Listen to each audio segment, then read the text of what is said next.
and welcome everyone. I'm Kelly Weiss, the Executive Director of Marketing and Communications at the Law School. Thank you all for joining us for the continuation of our Racial Justice Speaker Series. Just going to outline a few house rules before we get started. We are in a webinar format right now, and everyone will be able to hear our distinguished speaker as she gives her presentation. And afterwards, we will be taking questions through the chat function. All mics will be muted throughout the event today. Once your questions come into the chat, I will then be presenting them for answer, and Dean Johnson will be our moderator for this event. And I'm going to hand it over to Dean Johnson.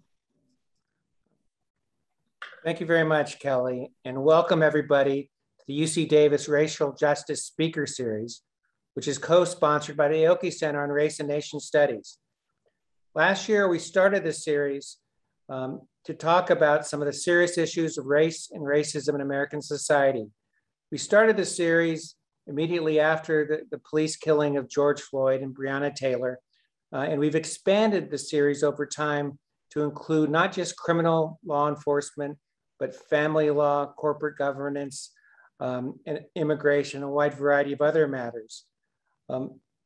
This year, we're continuing the Racial Justice Speaker Series, and we are very lucky today to have a wonderful speaker who I'll introduce in a minute. But I also will mention at this time that the next lecture in the Racial Justice Speaker Series is on family law and the poor. It's by Kiara Bridges from UC Berkeley, and it will be on October 20th. So stay tuned for announcements of that event. Now today we're very lucky to have my colleague and friend, Meera Deo, Professor of Law at Southwestern Law School and Director of the Law School Survey of Student Engagement, talk to us about her latest paper, Beyond BIPOC. She's an accomplished scholar as well as an amazing teacher. Her recent book, Unequal Profession, is the subject of a symposium that will be published in the Southwestern Law Review early next year. Her book looks at the disparate impacts of legal academia on women of color law professors. And that's how it got its title, Unequal Profession. Now today in her presentation, she will talk about how words matter, terminology matter, and how we should be careful in how we talk about issues of race, racial justice, and racial subordination. Please welcome Meera Deo. Thank you so much for that lovely introduction. It is truly such a pleasure to be back with you, even if I am virtual. I am excited to be back at King Hall to have this opportunity to share some of my research with you. I am trying to share my screen so I can get started with my slides, and see if this works. Okay. All right, so hopefully you can see my title page here. Yes, great. So I want to just start by thanking Dean Johnson for inviting me here today and his fabulous team for ensuring that this event will run smoothly. It really is an honor to be back at King Hall as your racial justice speaker today. Thank you all for being here, and I wish we could all be in person together. Hopefully we'll have another opportunity for that soon enough. So my talk today questions the utility of the term BIPOC, suggesting instead that we be clearer and more sophisticated in our language and advocacy efforts. A few months ago, Virginia Law Review Online published an essay of mine that introduces some of my concerns, providing theoretical as well as practical reasons for why BIPOC fails. The presentation I'm giving today builds on that piece by applying the thesis to a more complicated context of legal education. I've been asked to speak for about 30 to 35 minutes, and I want to be sure as well to save plenty of time for a robust discussion, since I'm sure there will be plenty to talk about. So racial tensions in the United States, as we know, are nothing new. In 2020, this racial conflict bubbled over into the streets as those supporting Black Lives Matter and opposing a long history of racist police violence congregated to demand justice in what was likely the largest mass protest in United States history. The global pandemic continues to place additional stressors on communities of color, which have been disproportionately affected by and infected with COVID-19, as well as the many people of color who are frontline workers, desperately trying to keep infections at bay. Many of these include pictures here of some of my own family members. Now, during the same time period, hate crimes decreased actually nationally, but rose significantly with regard to hate crimes against Asian Americans. The Muslim ban remains in effect. That's me on the side there at LAX. Children fleeing violence have been separated from parents at the border. And we witnessed insurrectionists storming the United States Capitol with few repercussions. So it has been, in many regards, a very difficult time, especially with regard to issues of race and racism. This is part of why I'm so grateful to be part of this series, and that the series was started over a year ago to bring greater attention to these issues. Now, the level of activism clearly demonstrates that change is both needed and long overdue. There have been responses from the corporate world, from sports teams, from celebrity athletes, institutions of higher education, including UC Davis School of Law, and people throughout the world have been largely supportive in terms of recognizing the need for a purposeful commitment to making real change with regard to race. One unanswered question remains whether these cries for change could also benefit from an update in the language and the terminology that advocates, allies, and academics use when discussing issues of race and racism. At this moment of reckoning, we have an opportunity and also a responsibility to re-examine our language and the terms that we use to name and claim racism and resistance. Consider, for instance, the 5 Black women leaders who spearheaded the Law Dean's anti-racist clearinghouse project. It was specifically named that way to guide the many law schools issuing faculty resolutions and committing themselves in different ways to becoming not only more diverse, but purposefully more anti-racist as a signal of more meaningful progress in legal education. A change in terminology does more than simply add to the lexicon. It also signals a change in priorities for those working towards racial justice. So when we consider all of these together, we can ask whether there should be additional language updates that signal our updated priorities. Since roughly May 2020, there has been some increased interest in particular circles in this new term, BIPOC. I'm sure many or most of you have heard of this before. It refers to those who are Black, Indigenous, and people of color. As far as I can tell, the term first appeared online in roughly 2013 and expanded on social media, in part because it was taken up largely by educated elites or corporate entities who see themselves and wanted to be seen as inclusive voices, especially on issues of race or ethnicity. However, what I feel has been missing entirely from this conversation is a broader conversation about usage of the term, why it may be necessary to update language, how it can be a tool in anti-subordination efforts, and whether this particular term is the most effective at this particular time. New language should not simply take over without community engagement and deep reflection. To further my argument, I suggest a few interrelated proposals, all of which push academics, advocates, and allies to think beyond BIPOC. And to be clear, I was speaking about this, and many of you joined perhaps as well. I do not make normative judgments on how individuals identify themselves. The focus here really is on how we as educators, as academics, as allies, as advocates, as activists, how we talk about populations as a whole. So first, it is important, I argue, to critically examine existing frameworks, including the terms that we use to represent things like intersectionality and changing conceptions of race as well as gender. So when it's appropriate, language absolutely should be updated to reflect contemporary goals and priorities.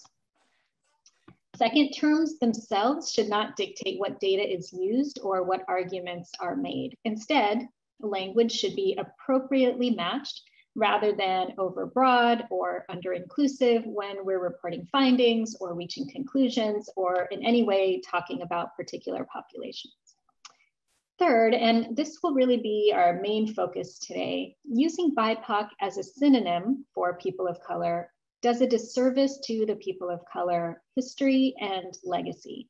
Instead, we should carefully name the relevant racial groups that are reflected in the data or matched to particular priorities in different contexts. When comparing with whites, for example, we may want to use the people of color term. When we're considering the race and gender effects of intersectionality, women of color may be a more appropriate term to use. And in other instances, we should name the individual groups that are involved rather than aggregating everyone together under the umbrella of any of these particular terms. So let's take a step back to better understand how language relates to anti-subordination, especially involving race and law. In the United States, the evolving language of race as related to the law has always been grounded in the power of whiteness. From questions of citizenship, schooling, even the ability to testify as a witness, people of color have struggled to prove their belonging in a white space, even as the term white itself has shifted in meaning. So consider the citizenship context. In 1922, in Ozawa versus US, the Supreme Court made clear that the term white is a synonym for Caucasian in order to deny citizenship to a Japanese immigrant. Yet just 1 year later, when a South Asian man named Bhagat Singh Thind fought for citizenship by highlighting his own Caucasian ancestry, the court pivoted to say, quote, Caucasian is a conventional word of much flexibility. They instead decided that Caucasian and white were actually, quote, not of identical meaning. And therefore, while he may have been Caucasian, as in literally a descendant of peoples from the Caucasus Mountains, he still was not white enough for US citizenship.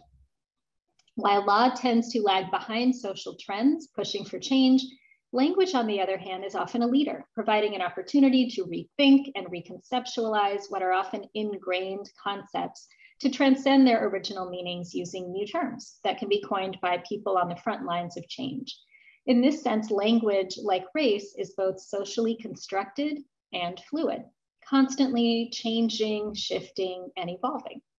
When new language, and especially when we're crafting new terms to think about race, racism, and resistance, it's therefore critically important that racial categories and terminology are grounded not only in history, but also reflect contemporary realities.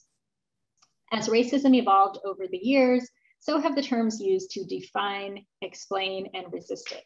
This, for example, is why there have been shifts over time from terms like Negro to colored to Black, or even the reclaiming of particular terms from the N-word to queer to Crip by communities that are pushing against their own oppression. For our purposes today, I want to share 3 particular terms: people of color, women of color, and BIPOC, to consider this idea of shifting language. There are, of course, many other terms that we could focus on today, including things like Hispanic versus Latino or Latinx, LGBTQIA versus queer, or even in the international context, things like BAME, referring to Black, Asian, minority, ethnic in the UK, or quote, visible minorities used still in Canada. But we're going to start for our purposes with people of color. So initially, people of color referred to enslaved Black Americans. Over time, the term expanded to refer to other non-whites, including those in the Latinx community, Asian Americans, Native Americans, Arab Americans, and others. Now, rather than using a term that focuses on exclusion from powerful groups, as with non-white or minority, the term people of color emerged in part to counter the lower status that is implied in the others. So using the term non-white, for example, identifies people by means of a negative, implying exclusion from a European commonality, whereas people of color instead substitutes a positive and also emphasizes inclusion in a diverse group of peoples. The people of color term also utilizes person first language, highlighting the humanity of people who are described by the term itself. And so in this way, the move from non-white to people of color signaled a purposeful shift in power and preference from exclusion to inclusion, from negative to positive. Due in part to the rigid racial hierarchy that placed whites at the top and excluded others, those from different backgrounds began recognizing that there were benefits to cooperation and coalition building between what had been prior disparate non-white groups. So individuals can hold on to their separate, specific racial or ethnic identities while also developing a broader sense of belonging in a community of color. Now, of course, there are some limitations to this term, like many others.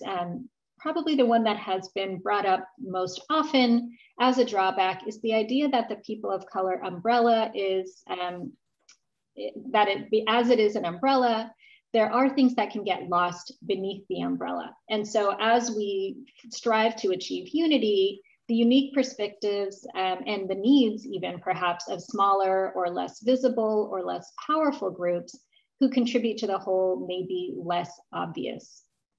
So Korean Americans, for example, or Cubans who are within that people of color umbrella may not have much power in terms of their own needs being met. In response to gender-based marginalization within the larger people of color community, as well as race-based exclusion from the larger white feminist movement, there's also been a shift to consider the combination of race and gender identity together. So the decisive emphasis here on intersectionality centers two heretofore marginalized groups into instead one powerful voice or movement, facing barriers in both the feminist movement as well as from within the people of color community. Many women identify instead or in addition to people of color as women of color.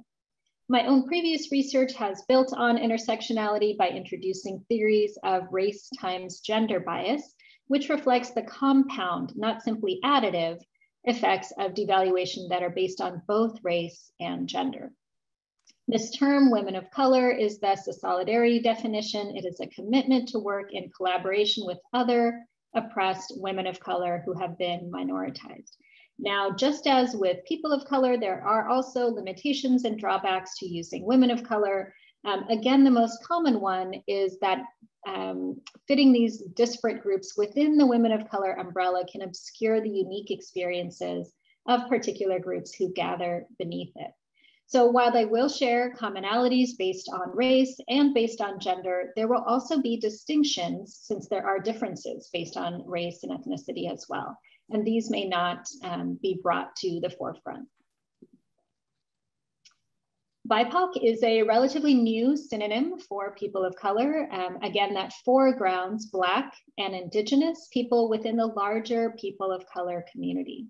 So recognizing a hierarchy of oppression among communities of color, advocates of BIPOC choose to prioritize the two particular groups that they argue are the most affected and most foundational to race and racism in the United States. One way of thinking about this provocatively is to consider these two the winners of the Oppression Olympics. Now, proponents of BIPOC openly resist calls for unity under a people of color umbrella.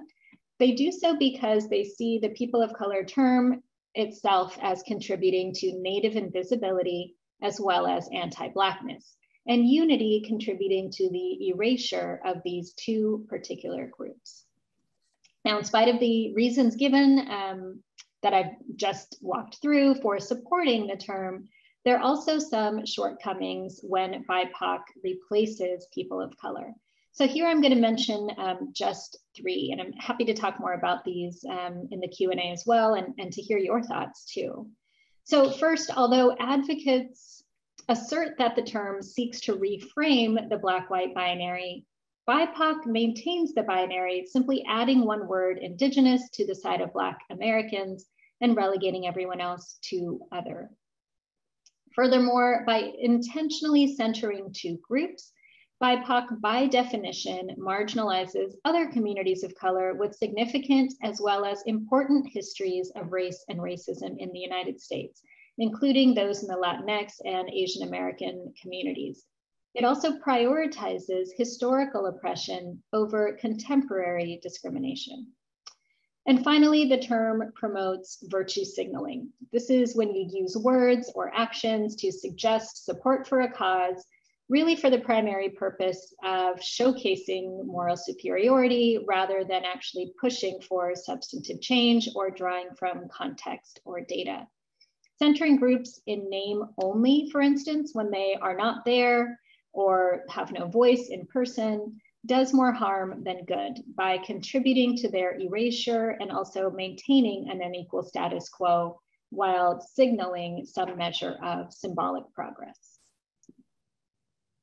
All right, so with those terms under our belt, we can return to the main thesis to really understand it better. Although I'm not a fan of the term itself, as is clear already, we can learn from BIPOC really to center particular groups at particular times. So while I don't suggest using the term as a whole to always refer to communities of color when advocates and academics and allies are making presentations or writing about different populations, we can still learn from it. We can learn to be more specific in our terminology. We can mix and match various groups within the people of color umbrella, or specify particular race times gender groups that may be most affected by whatever policy is at issue or whatever data is available. And this is important in terms of a solution, not only to avoid using the term BIPOC, but really to avoid some of the limitations and drawbacks of the people of color term and the women of color term. So in my previous publication on this topic, the Virginia Law Review Online essay, I introduced some kind of easy examples that we can consider for why BIPOC should not be a synonym for people of color. So I'm going to start with a couple of these easy examples before we transition to the more complicated context of legal education. So first, I argue the term can be overbroad in the sense that though Black and Indigenous people are specifically foregrounded by the term itself, the examples at hand don't readily apply to both Black and Indigenous populations, or they don't apply equally to these particular groups. So two of the relevant examples that we can draw on here for this particular context are police violence and mass incarceration. I'm going to spend just a moment on this latter idea, right? And so when we think about mass incarceration, for example, we know that this affects the Black community not only at disproportionate rates, but at stunningly inequitable rates. Black men are 6 times higher, more likely to be incarcerated as white men, a disparity larger than any other race times gender group. It would be disingenuous, therefore, to talk about mass incarceration as an issue affecting, quote, the BIPOC community, because this would center one group, Black people, appropriately, and another group, Indigenous people, inappropriately.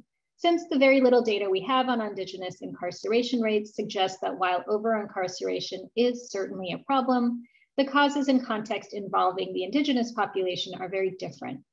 Latino men, who are twice as likely to be incarcerated as white men, are also facing a crisis, though they are heaped into this amorphous leftover category if we use the term BIPOC. Use of the BIPOC term can also be under-inclusive by centering Black and Indigenous populations in every instance, including those in which they are not at the heart of the matter. So again, some easy examples include current immigration policies as well as contemporary hate crimes. Let's take again the second example here. In the past year, while hate crimes overall decreased by 7% nationally, those targeting people from Asian backgrounds rose by nearly 150%.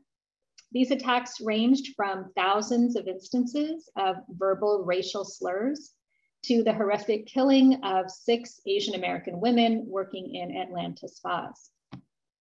Many news articles made a direct connection between the heightened animosity against Asian and Asian Americans and the high-profile politicians and media figures inappropriately calling COVID-19 the, quote, Chinese virus or, quote, Kung flu, or other demeaning and inappropriate racialized terms. These attacks are not standalone acts of contemporary violence, but instead are tied to a long history of Chinese exclusion, perceptions of those of Asian ancestry as perpetual foreigners, and the hypersexualization of Asian and Asian American women. It would be devastating as well as inaccurate to center Black and Indigenous communities in this conversation, which is not about them or their considerable suffering in other contexts. Furthermore, using the BIPOC term in this instance would do a disservice to the very Asian Americans who are most affected by these attacks, literally by erasing them from the narrative, relegating them to one of the many invisible remnant people of color groups within BIPOC, rather than singling them out as the primary targets of these crimes. So we can place this theory in more complex circumstances too. I've offered a couple easy examples, and now I want to challenge us a little further using the context of legal education. So for instance, the push for anti-racism itself reflects an update in both language as well as priorities, signaling a shift from simply protecting diversity to promoting broader action-oriented change. In previous years, advocates were steadfastly focused on promoting racial diversity, for example, to advance racial justice. And in the past few years, these interests in diversity have broadened further to also accentuate inclusion, equity, and even concepts of belonging. In doing so, scholars and advocates have shifted their perspective to consider not only who's admitted, for example, to elite institutions of higher education, but also the quality of the interactions and experiences of students of color once they are on campus.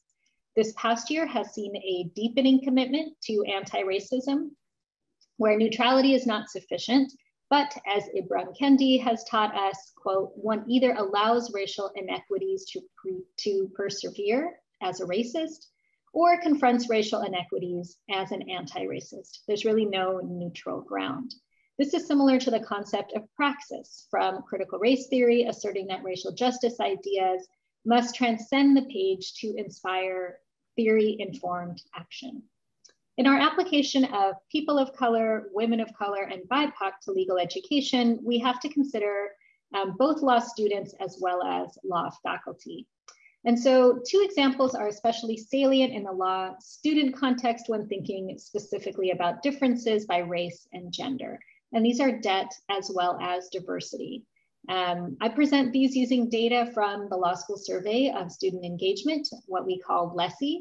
So for 17 years, LESI has collected national aggregate data from law students with participating support from partner law schools. We ask about everything from how students use their time to the quantity and quality of interactions with faculty, staff, and classmates.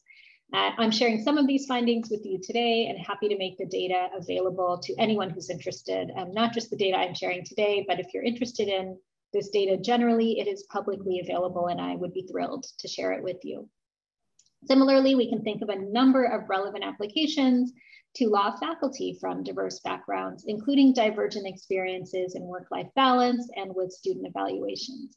The data that I'm presenting here come from my book project, Unequal Profession, Race, and Gender in Legal Academia, published by Stanford University Press in 2019, and subjected to a fabulous book launch at UC Davis School of Law a month or so after publication.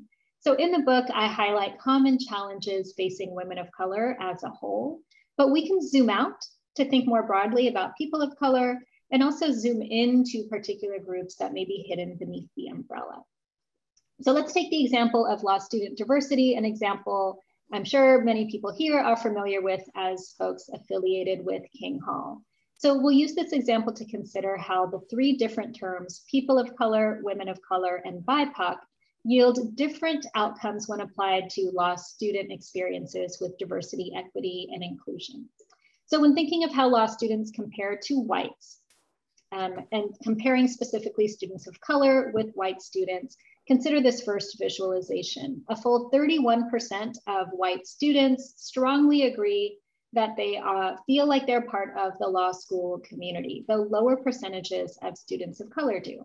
Now here it would make sense to draw a distinction between the experiences of whites versus all others. And so it makes sense in this instance to lump students of color together because they have a different experience as a whole from white students. But how might this mask the intersection of race and gender? Well, if we dig a little deeper, if we disaggregate the data, we can learn more. Women of color are more likely than men, even from their same race or ethnic background, to feel that they are not part of the campus community. Fewer than 1/4 of women of color strongly agree that they are part of the institutional community, compared to almost 1/3 of men of color.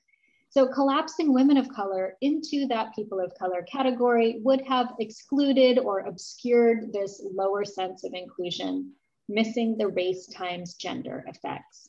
But I don't want us to stop there. If we go back to just the first visualization itself, we can look beneath the people of color umbrella to see how particular groups fare.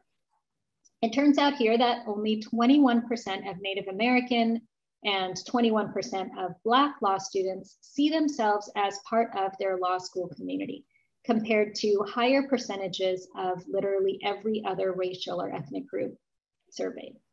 So rather than use the term BIPOC here, which pretends that the other people of color have the same experience as one another, as well as with Black and Indigenous people, and aggregates them into one leftover category, instead we can specify that we're talking about these two groups in particular. So it would be more helpful here not to use the term BIPOC, but to be specific that we're talking about the greater sense of alienation faced by Black students and Native American students nationwide. Next, we can apply the thesis of using precise language to law faculty. This time I'm sharing qualitative data. So these are actual quotes from participants in my mixed method study of law faculty. Faculty of color face ongoing racial biases in student interactions, and especially on anonymous evaluations. So here we have an example from Ed, a multiracial male faculty member. He said his students, quote, second guessed everything that I had done. So they wanted a recall on the exam and they demanded explanations. Patricia, a Black female professor, knows her students want a white male professor. Similarly, Stewart, a Native American male professor, sees that his students really expect a paper chase professor. That's who they think should be in the front of the room. They're kind of thrown for a loop, disappointed when they find him in the front of the room instead. So these experiences of people of color are distinct from those of white faculty. I did not have any white faculty saying something similar in our interviews. Yet the women of color experience, when we consider race times gender bias, is also instructive. So here we have a very similar example from Melissa, a Native American female professor who notes that women of color as a whole really cannot fit the mold of the paper chase professor.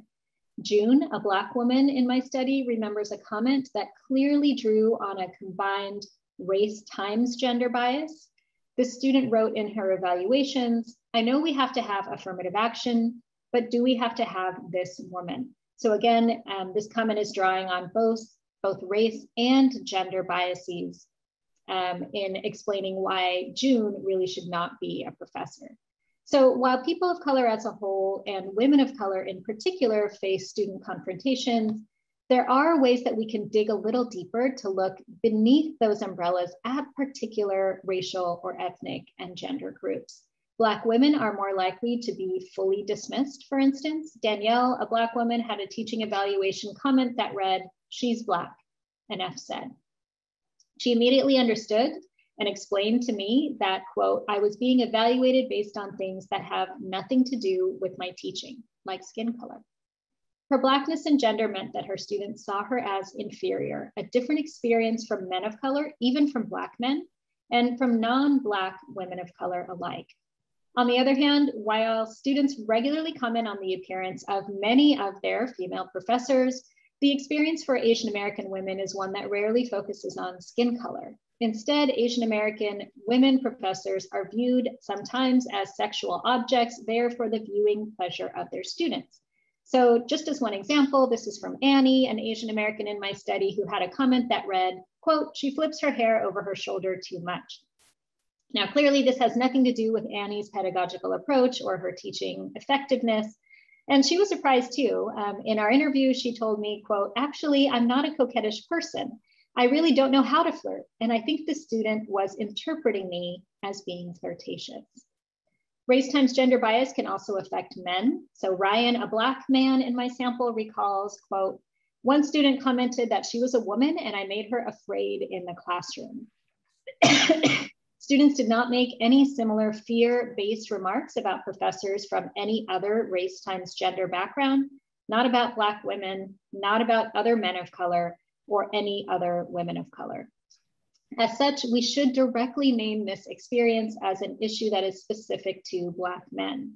And Native American professors had unique experiences as well. So for example, they had especially close relationships with students, even though many had been counseled by non-Indigenous colleagues to establish boundaries.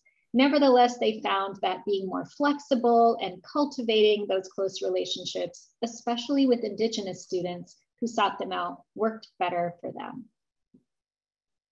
So a few quick takeaways before we turn to Q&A and discussion. Applying the thesis to the context of legal education, we see that law students of color have different experiences than whites when it comes to, just as one example, perspectives and experiences with diversity. Law faculty, who are people of color, also share similarities with regard to student evaluations that differ from the white norm. And so we can talk and write about them as people of color.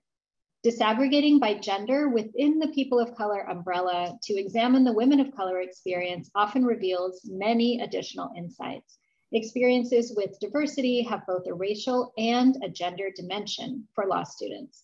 Similarly, law faculty face race times gender-based challenges on student evaluations that are specific to their backgrounds and their identities.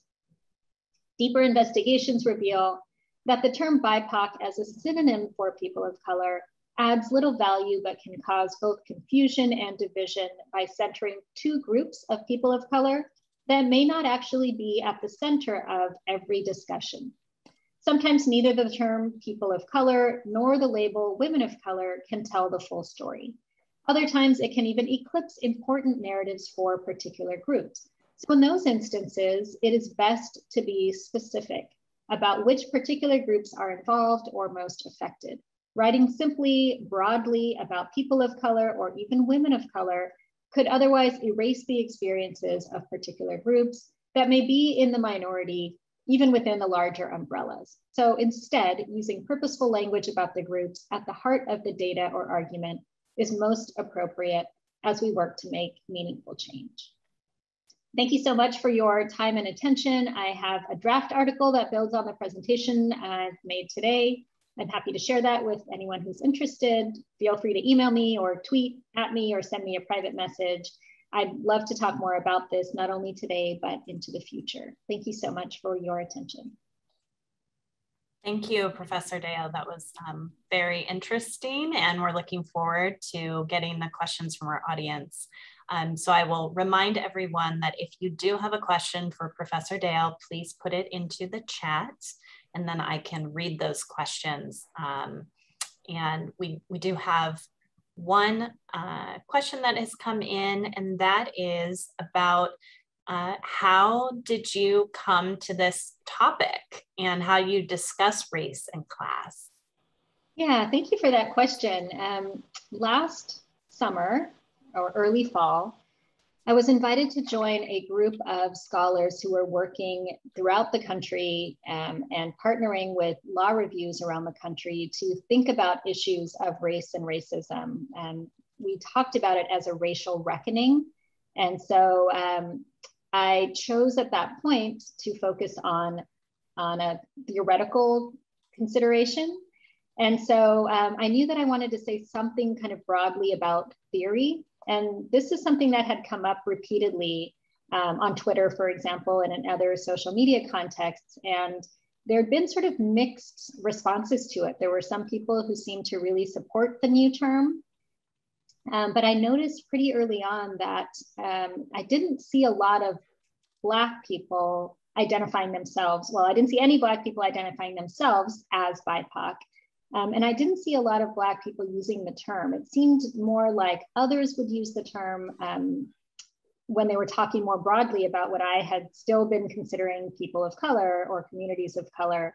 And so that's when I started thinking about whether, this is a signal of wokeness or virtue signaling, but what really is behind it. So if someone were to say, for example, we need more BIPOC faculty, since I study law faculty, right, this is something that might come up with me. I would wonder, well, do you have any Indigenous faculty members on your campus already? Because here you're foregrounding Black and Indigenous. And so the assumption is that if you need more, that there are some there, and yet I'm not sure that would be the appropriate context. And so the term sort of came up at the same time that this opportunity arose. And the more I started writing, the more I had to say about this. And then many others offered their perspectives and their opinions. And so while initially this was supposed to be a very short essay, it turned into kind of a monster article, which is something that happens, I think, to many academics. And so when I realized that it had sort of outgrown what the initial requirements were, I held on to the massive article that I had written and just quickly put together a shorter essay that is the one that was published in Virginia Law Review. Okay, great. We have a question from Joe who says, comment and question. I really appreciated the unpacking of the student belonging data, especially when separated by racial identity and gender identity. These differences need to be considered when thinking about all aspects of legal education, from admissions through preparation for practice. However, isn't it troubling that only 1/5 to 1/3 of all law students feel they belong? Yeah, so clearly there are challenges with regard to students from a range of backgrounds. And so in the data, I've just shared one snippet of it with you. We do disaggregate by a number of other domains. So I've shared with you race and gender, as well as race times gender.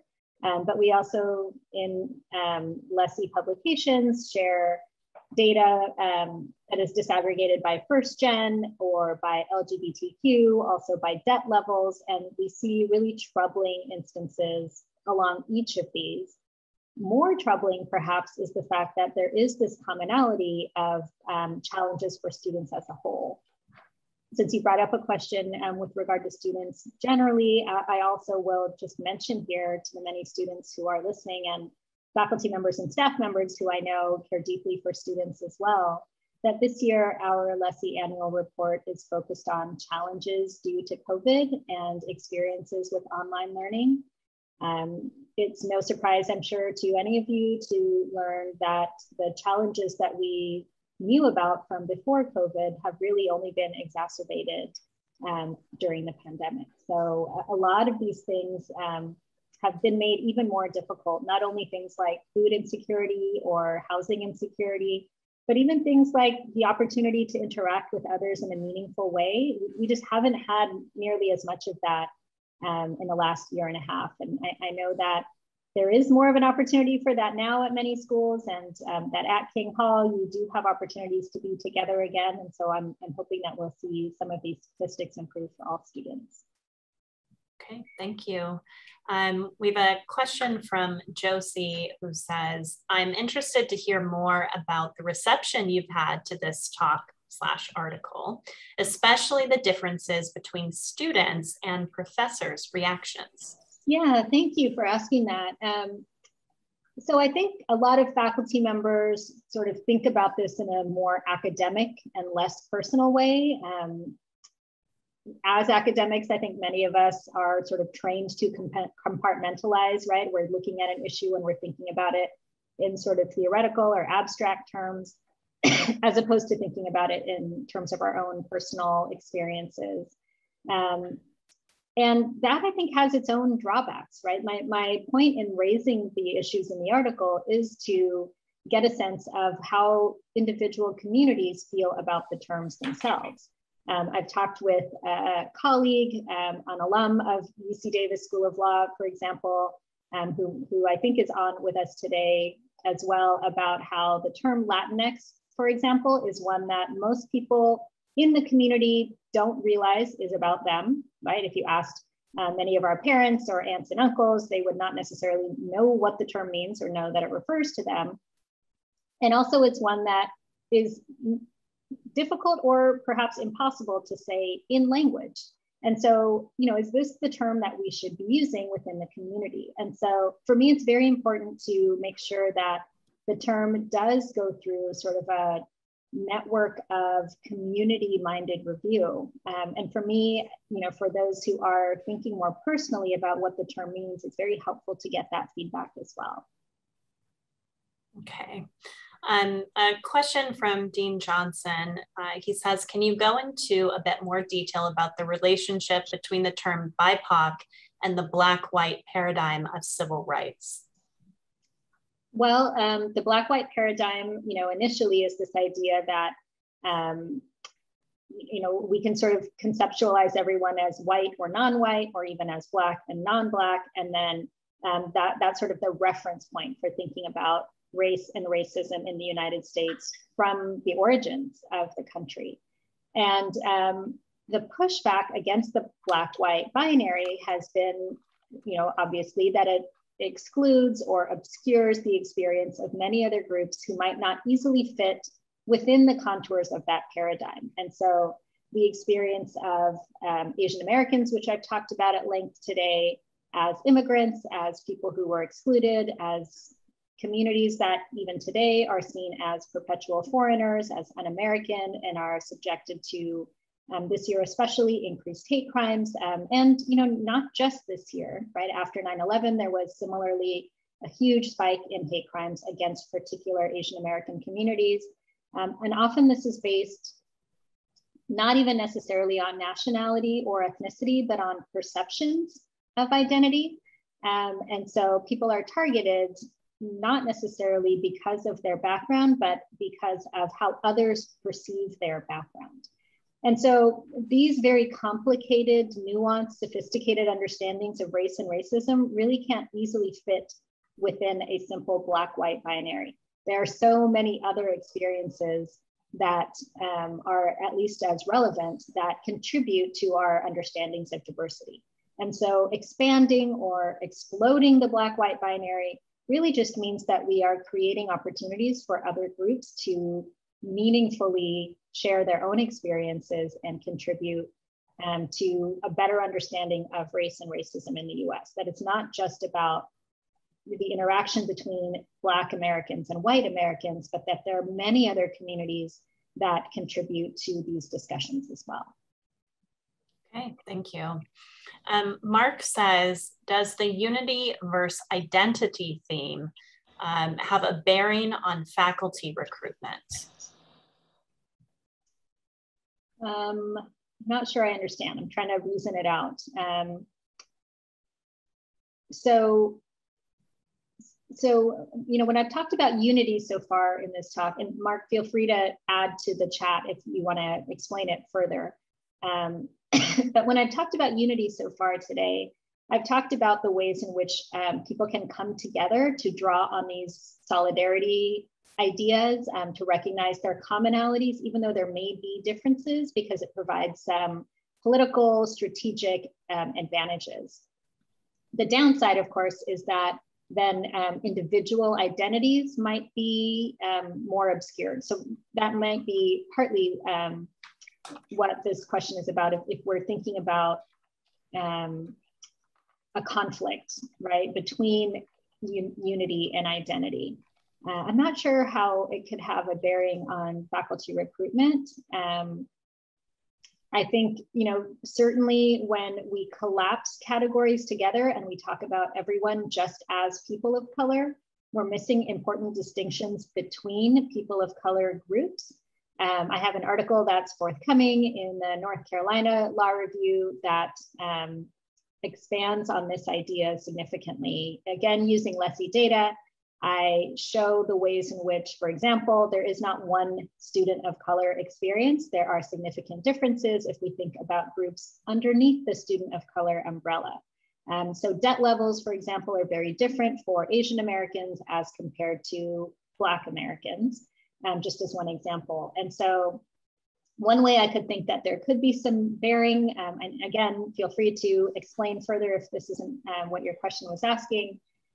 One way I can think of how it could be involved is if we were to think about unity as, broad people of color umbrella, then it might be easy for a school to say that they are incredibly diverse, whether we're talking about faculty recruitment or, just the population in terms of numbers, structural diversity of students of color.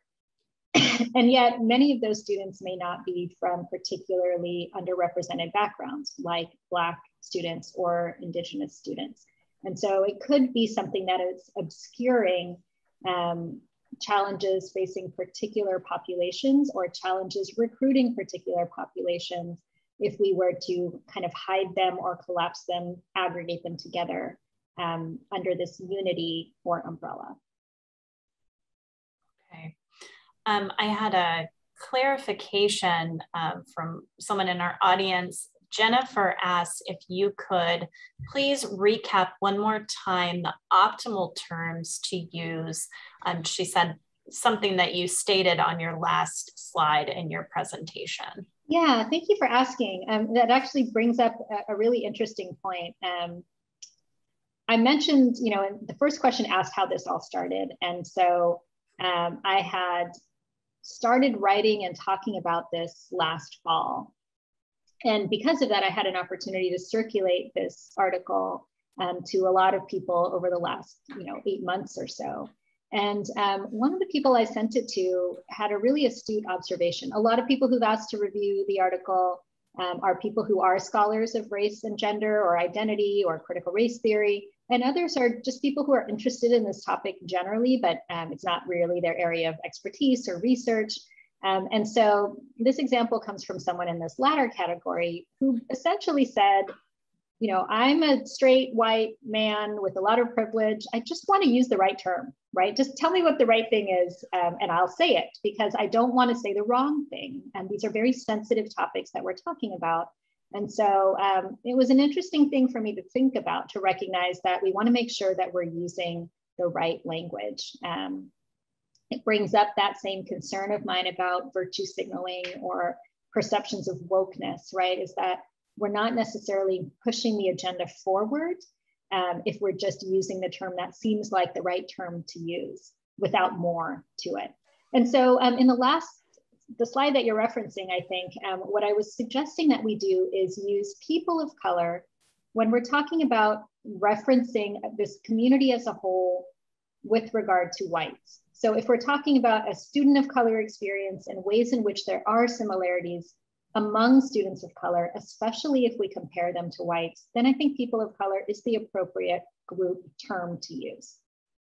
Similarly, I think we can use women of color when we're comparing women as a whole with one another, thinking more critically about race. So if we're looking at the ways in which, the entire population of women and what their experiences are, we can separate into groups looking at white women and comparing them against women of color. And that might be a useful opportunity to use the term women of color. Or we can use it as well when we're thinking about communities of color as a whole and thinking about gender distinctions within those communities of color. And so this is part of why I gave you examples of Black men as well as Black women to show that the experiences, even of faculty, tend to be very different. Not only within different racial or ethnic backgrounds, but even within the same racial or ethnic background if we're talking about men compared to women. And then finally, our third option, of course, would be to use the term BIPOC, but I suggest moving away from the term, sticking with people of color if the reference point is whites, or if the comparison is with whites, and instead to take away from BIPOC the idea that we do want to center particular groups at particular times. And so there may be times when it is most appropriate to talk specifically about the Latino community, for example, if we're talking about family separation at the border. Using BIPOC in that instance just doesn't seem to make sense.